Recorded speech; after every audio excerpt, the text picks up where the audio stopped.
এসেছে মজা। ওরে বাবা, বস আপনি ঠিক আছেন তো? এসেছে মজা, খুব আসছিল মিস ইমুকে অ্যাটিটিউড দেখাতে। ইমুর বাচ্চা, এটা তুই কি করলি? আরে তোমার কি হয়েছে? উনি আমাদের প্রেসিডেন্ট এবং তোমার বস, নির্বোধ মেয়ে। আরে না, আমি তো গেলাম। উনি কি আমাদের নতুন বস? আরে আমার মা। আরে না, আসলে আমি জানতাম না যে আপনিই আমাদের কিউট বস। এখন প্লিজ আমাকে জব থেকে বের করবেন না। আমি জানলে আপনার উপর জলই ফেলতাম না। এই মেয়ে, বসের থেকে দূরে থাকো। এক তো তুমি আসতেই বসে স্নান করিয়ে দিলে, আর তারপর ওনাকেও 4 কথা শুনিয়ে দিয়েছো।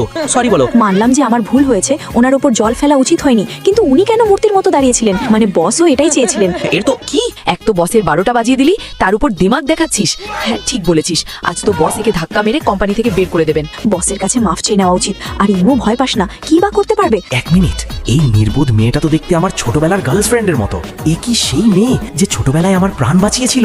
দেখুন, আমি খুব দুঃখিত, কিন্তু এরপর থেকে আমাকে অ্যাটিটিউড দেখাবেন না। আরে কোনো ব্যাপার না, জামা কাপড়ই তো শুকিয়ে যাবে। রসমালাই, মাফি চেও না। কি? আর তুমি আজ থেকে আমার পার্সোনাল সেক্রেটারি। ও কি বললো? এক মিনিট, ও আমাকে রসমালাই কেন বললো? আমি তো অতটাও সুন্দর নই। ইমু ম্যাডাম, কমেন্ট সেকশনে জানান যে আপনার স্টোরি কেমন লাগলো। আর আপনিও যদি নিজের নামের এমন স্টোরি দেখতে চান, তবে লাইক সাবস্ক্রাইব করে কমেন্টে নিজের ধামাকা নাম ড্রপ করুন।